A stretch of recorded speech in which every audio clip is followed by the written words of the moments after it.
Good afternoon.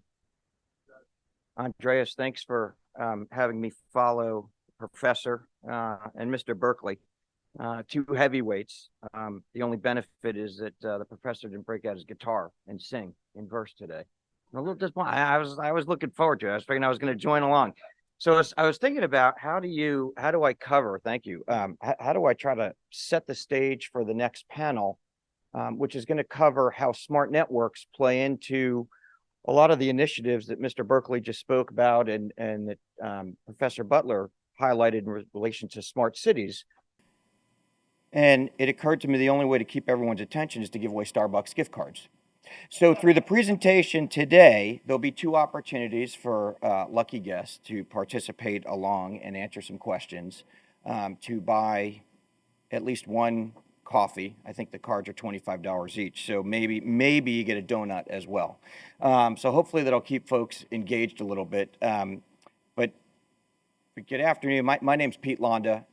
I've got the privilege of serving as president and CEO of a company called Tantalus Systems that over the years has worked quite closely with CMG and the team at Andreas as we consistently think through how we help the utilities that we serve and the utilities we support and their communities in advancing new initiatives from an entrepreneurial perspective. And so to that end, just a high-level overview of who we are as an organization.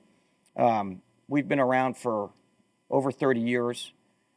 We support just over 280 utilities and take a lot of pride in the fact that the retention rate of those utilities is extremely high at over 99%. And when we think about retention, it's not annual. It's over the life of working in partnership with utilities. And within our user community, we see quite a bit as a relatively small organization, everything from supporting PG&E, one of the largest, if not the largest utility in the United States, all the way down to townships in rural areas of the United States that have fewer than 1,000 connected meters and typically a utility of 2.5 people. And so through that, we've collected a decent amount of insight and perspective onto key initiatives that are unfolding. And in setting the stage for Andreas, the panel that Andreas will lead on smart networking, I thought I'd take a step back a little bit. And before we sort of dive into networking, let's just talk about the word smart and how the U.S. Congress defined smart grid. And so I started to use ChatGPT. We use that a little bit now in our business. And when I did a search for the definition of smart grid, not surprisingly, other than, of course, Andreas, there were about 47,000 other definitions that proposed. So I thought I'd just take it back to the characteristics as defined by the United States government in 2007, signed into law by President Bush as part of the Energy Independence and Security Act. And what got my attention is, I won't go through these obviously, but a couple key words: digital information, connectivity, to Professor Butler's commentary earlier, distributed. We see a lot of that in the utility industry. And then a couple words that raise the eyebrows of some of the utilities we support, like consumers, and even worse, consumer control. And then the last word, not surprising, the last bullet point, and these are enumerated in the Act, is adoption. And so I'm going to table adoption momentarily, but we'll come back to it, and that'll be an opportunity for folks to earn a coffee today. And so from 2007, bit of a history lesson, right? Now we hear the words quite a bit around grid modernization and how do smart networks and the evolution of smart networking play into the grid modernization initiative as defined by the United States Department of Energy. And there's some great buzzwords here, picking up on Mr. Berkeley's comments: sustainability, connectivity, resilience, reliability, flexibility, and affordability. And so we take these words at Tantalus to heart, and as we have the opportunity to work with an increasing number of utilities every year, we see what these words mean to each utility that we serve. And so as we think about how our utilities acting on these words, particularly the context of sustainability and the robust Q&A that Mr. Berkeley's just reported, right, there are a number of catalysts that are converging at the same time and having a dramatic impact on the resiliency, the reliability, and the sustainability of the electric grid that really supports society across the nation, on a global basis for that matter, certainly at the city level. And so a couple of data points that always get my attention.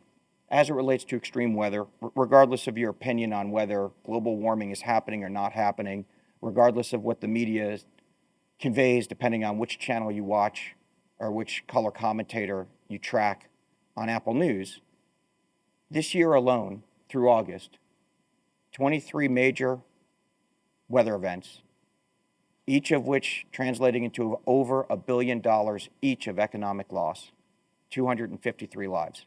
That's through August. Doesn't include some of the storms that have hit the East Coast and other locations of the country this month in September. On top of storms, we also see a fast adoption of electric vehicles and this concept of electrification. Who would have thought electricity is considered clean energy at one point, but it is today. It's all personalized that. I just finally, after 2.5 years of waiting on the Ford Motor Company, received my F-150 Lightning. Thank you, Andreas. As an aside, I don't market for other companies, but Ford got that one right. It's awesome, and everyone should go drive one.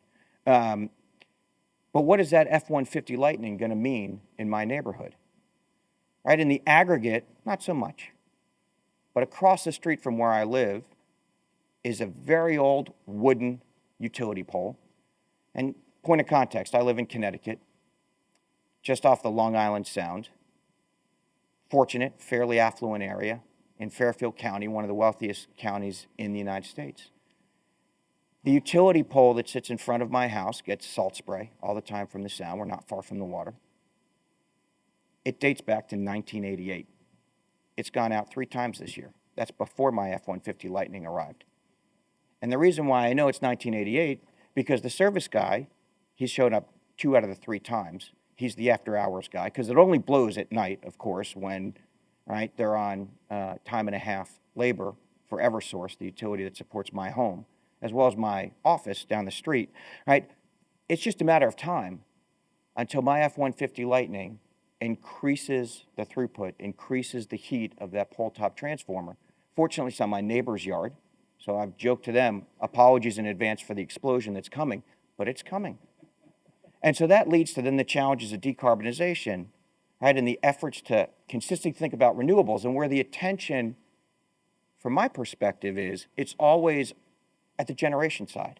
And so you'll see statistics, 43% of all generation in the past year, right, from solar and sources of renewable. That's phenomenal, amazing. $141 billion invested by the United States government last year alone on renewable energy. That's great at the generation, the transmission level. It's a real problem at the distribution grid level where we all live and work. And so as we think about that distribution grid, amazing statistic, 60% of the power lines across the United States are older than 50 years. Right, beyond expected life. Of the 1 million transformers, really hard to pin this down, but as I've researched over the months and years, almost 70% of those are at or beyond expected life. And so what do we think in terms of adoption and migration and connectivity, to Mr. Butler's points on smart cities and smart grid and smart networking? Here's an opportunity, play along.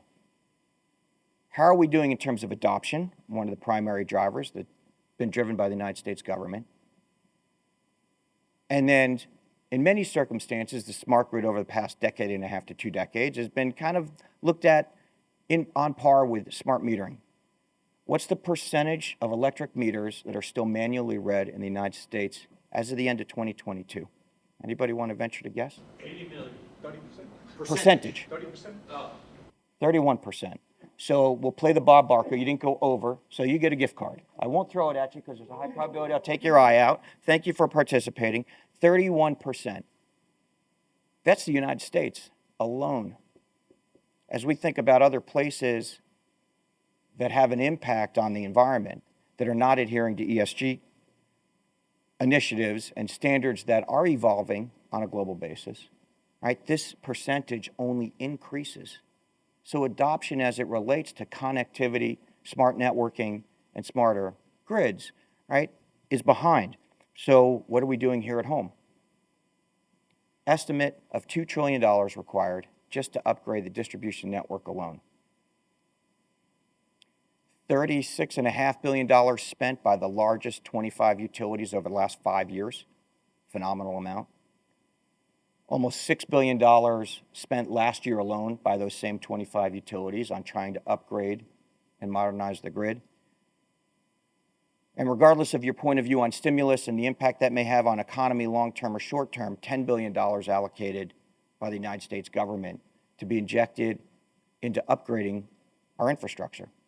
Again, that includes the networking side of things.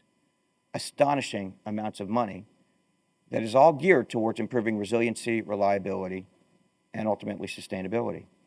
So we draw that down, right? Aggregate numbers massive. We support, as I mentioned, about 280 utilities, and we run an annual survey with the utilities we support. Again, investor-owned, public power, electric co-ops, so we see the gambit, largest to the smallest. And what was fascinating to us is, and what you're looking at is the results of that survey. The blue bar, areas of concern. The red bar, levels of preparation. And so what you'll see at the bottom, significant concern around cybersecurity, but also significant preparation in terms of utilities that are felt prepared.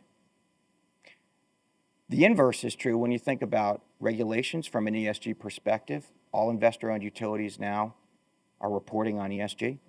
We're starting to see that come down to the public power and the electric cooperative space as well. It's just a matter of time. The impact of electric vehicles, especially now that I'm the proud owner of an F-150 Lightning and driving the shit out of it everywhere I can. I curse for effect, Andres. Sorry, might offend people. Too bad, you got a shot at winning another $25 gift card. You're stuck with me for another few minutes. All right, but think about levels of preparation relative to concern. There is a serious mismatch here. And so why is that? The traditional approach to networking and smart grid, right, it's pretty standard. We've done this quite a bit. As Tantalus, largest meter manufacturers, do it too, right? Connected devices in the field. For us, Tantalus, we have about 3.5 million connected endpoints deployed. And when we think of connected endpoints, we're thinking, right, iPhone capability, Linux operating systems, edge computing, multiple processors for parallel processing of data, RAM, flash, memory. And there is an arms race. Whose edge device, whose computing power is bigger, faster, larger? On top of that connected device, we have networking. And we're seeing fast evolution of networking technologies, and the panel will speak in much more detail about that, so I'll not steal thunder. From those devices and from that communications, we access data. That data ties to anything: power quality, consumption, weather patterns, operations, location of where teams are, what streetlights are on or off. From that data, we run it through enterprise software, and from software, voila, everyone's got AI-enabled analytics. And within that analytics, the important thing is a cleansed database. So where do we see challenges on the concept of investments that have been made relative to how the actual utility is structured today? And so, stealing a little bit of thunder, different graphics from Andreas's terrific book on the smart grid, right? You can argue what the silos of a utility are, but we sort of look at traditionally 5 different silos within the utility: generation, transmission, distribution, the poor suffering folks that have to deal with customers like me that complain when power's out, right? And then this new concept of divisions that are focused on distributed energy resources, particularly those that are behind the meter: rooftop solar, storage, electric vehicles and their chargers, smart water appliances, smart circuit breakers. And so what have the utilities done? Is within the silos, they've invested money, they've deployed systems, right? Random set of systems here. You could look at, there's a litany of other systems. Most of them specific, though, to the utility. And within those systems, what do we have? We have data. That data is typically siloed. What is not overlaying on top of this, though, is the distinctions inside the utility between the operational technology team and the customer-facing technology team, the IT team. Right? And within utilities, when you think of OT, operations, IT, more information, there's a difference between security, unsecured data, typically coming from the edge of the grid, secure data, typically coming from substations. And so that data sits based on which silo has made which investment and is connected to which devices across a specific network. And this isn't criticism. There are AMI vendors all over the place, Tantalus being part of that market too. Right? Not all networks are equal. Not all networks can support all data across those networks in a unilateral way. And so as we think about networking technologies, as we think about the emergence of smart grid, as we think about adoption of technologies and starting to solve some of these problems around resiliency, sustainability, reliability, the biggest challenge that we see across our customer base is not necessarily on the comm side and not necessarily on the edge computing side or even the analytics side, it's the source of data. And so as we start to prepare for the discussions about networking communications, I'd urge everybody in the room to think about beyond the networking capability and the reliability of it, what does that network do as it relates to data?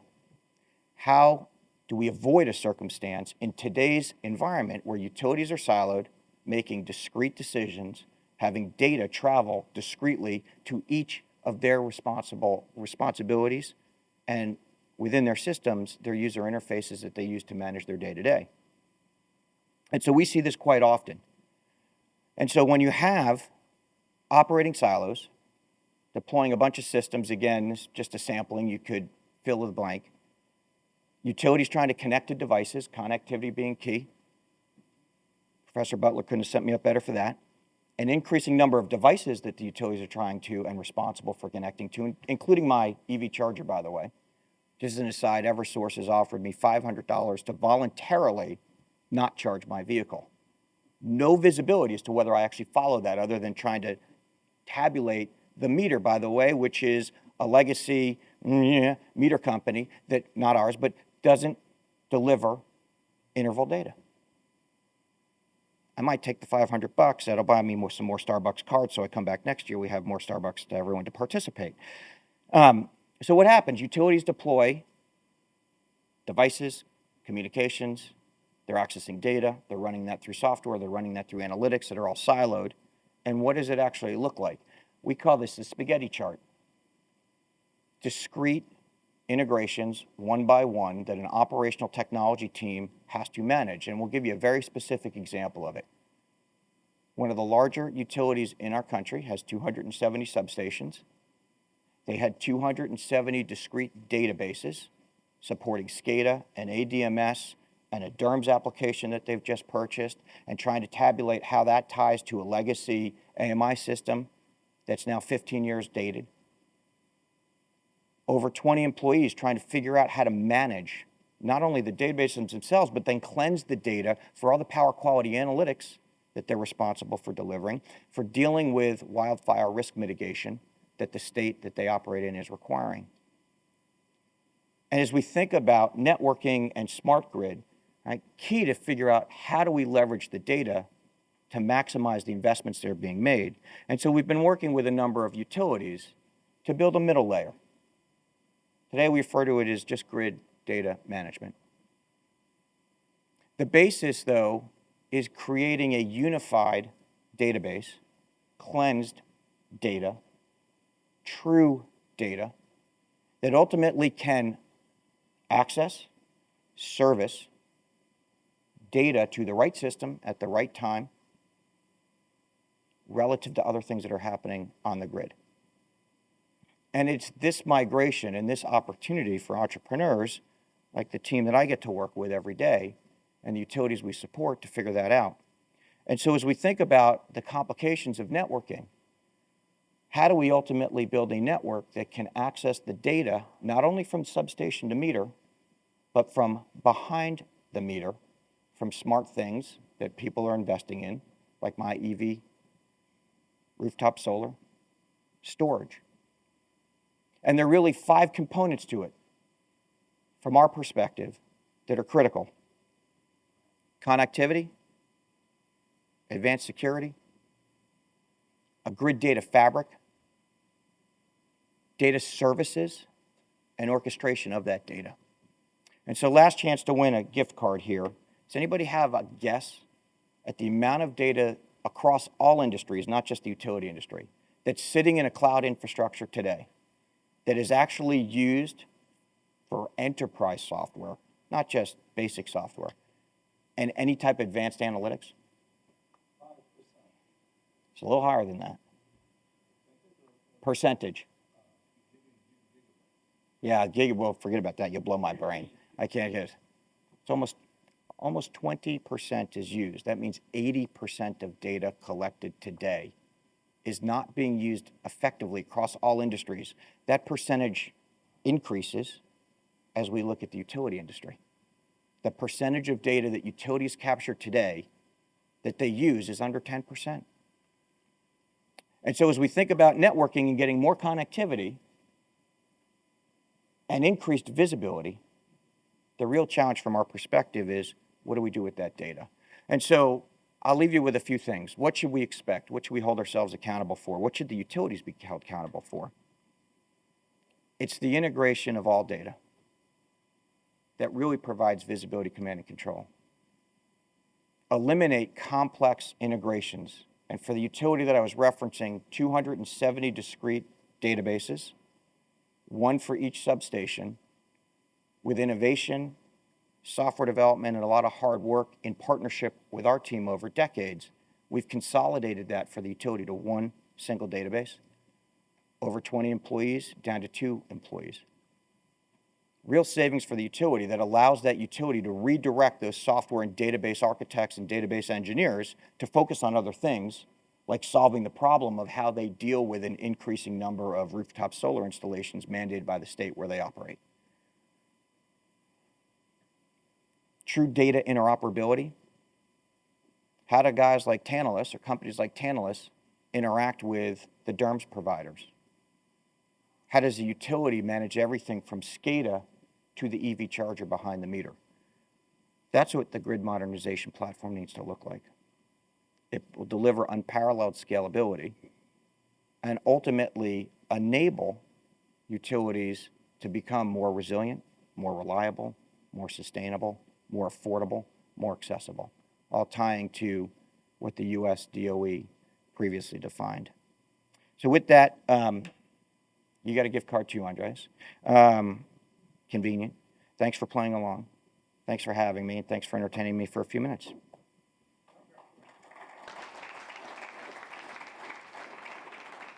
Professor. Well, so first of all, if you had bought Texas beer rather than Starbucks, it would be better. I noted. Coming from a guy from Louisiana, though, that's curious. But all right, yeah, there you go. You have the same theoretical problem that we had with computers 40 years ago, that Microsoft tried to solve. I mean, with everybody on different kinds of platforms and creating different kinds of databases. Mm-hmm. And so, I mean, so the question is, can we have a grid where you just upload things and everybody gets the same kind of improvement? So what can we learn from the computer industry 40 years ago that can be applied to the grid? I think theoretically, mathematically, it's the same thing. It is a very similar problem, especially as additional devices are intelligent with edge computing, and those devices are connected through smart networks that we'll learn a lot more about through the next panel. But the mathematics are the same. The parallel that we use is you can think about when Andreas was a little lighter and a lot younger, his time at Microsoft and thinking about DOS and the notion of the first operating system, Windows. right? Apple having its own operating system, similar but different. We see that unfolding in the utility space. And we see an opportunity for utilities that traditionally don't compete with each other, especially within public power and electric cooperatives that don't answer to state regulators and get caught up in political jargon and political drivers. Being able to collaborate and build an orchestration platform, similar to what TIBCO did long ago in the middleware space, of sourcing and converting and translating data from a variety of different types of devices. What Microsoft did a great job in years ago, right, regardless of device type and regardless of type of protocol that those devices spoke, was figuring out a way to translate. And so if we think about the utility industry ties to a number of specific protocols. There's some emerging, IEEE 2030.5 is an example, DNP3, Modbus, fill in the blank, there are a number, right? My EV Ford Charger doesn't speak any of those. So how do we create a middle layer of software? And I think software and database architecture is the path for utilities to create a standardized view of how to deal with data translation, and from data translation, protocol conversions, into the existing systems that utilities operate today. And we've learned the hard way as an emerging company. Try to convince a utility to do something other than what they do today is really hard. Meet them where they are and make sure that they don't have to change their internal operations or their internal systems that they've been depending on for 20 to 30 years. Now you're talking. And I think the middleware layer concept, the TIBCOs, what they did, the message bus concepts, is where we'll see the fastest point of acceleration to standardizing, or I should say normalizing, for all utilities to lift together. And we're working on that very actively with a number of public power and electric co-ops today. Yes, sir. I'd be very interested in your thoughts on the fundamental battle between regulated utility, return on capital ceilings, and distributed production of power. Because those people who are producing power on a distributed basis want that utility to back them up. Yeah, and it's a real struggle. I think relative to your comment of a fundamental solution to a fundamental problem doesn't exist yet today in that dynamic. We can look at what unfolded here in Texas a few winters ago on the challenges associated with distributed generation relative to regulators and the need for the utilities to sit in between. I wish I had a more concrete answer to your question, but it is one that is, I don't think there's a view, we don't see it nationally just yet. And depending on which state you are and how progressive those states are relative to others, it varies. At the end of the day, the utility has to sit in between. And the rate cases are going to have to be adjusted to support accordingly, especially as we see variability from renewables all over the place. Yes, sir. Yes, sir. It's counterintuitive, but CISA, as well as the Department of Transportation, is saying we don't want to have interdependencies. We don't want the customer facing to actually occur. We want to button up what needs to be even more buttons, because the frequency of attacks on our so-called infrastructure is truly escalating. It's going up exponentially every year. How do you reconcile with a utility that does get obviously some mandates from the government in terms of how to act? How do you kind of interject? I have some thinking in terms of solutioning, but I want to hear your Yeah, I'll thoughts. see if I can make everybody nauseous by going back quickly here. So within two images, within the notion of this middleware layer for data management, there are paths to address, again, that distinction between the OT, the operations, and the IT, particularly as it relates to cybersecurity risks and threats, with firewall in between. We don't have to break down the firewall, and we don't have to break down necessarily the mandates or the critical infrastructure for susceptibility. It's a function of how we can leverage VPN technology from a security perspective to tunnel data in. There are paths to disaggregate one piece of data into a jigsaw puzzle of 1,000 pieces send fragments of that data across different vectors of, exactly, compile on one end, compile on the other end. And so if hack hits or attack hits, right, it's morsels of data or shards that are picked up. So that's one way is really thinking through how to leverage the notion of VPN technology. And then back to this, right, beyond encryption, how do we leverage software and tools that are available today around zero trust, multi-factor authentication, and again, the disassembling and the reassembling of data on either side of that firewall.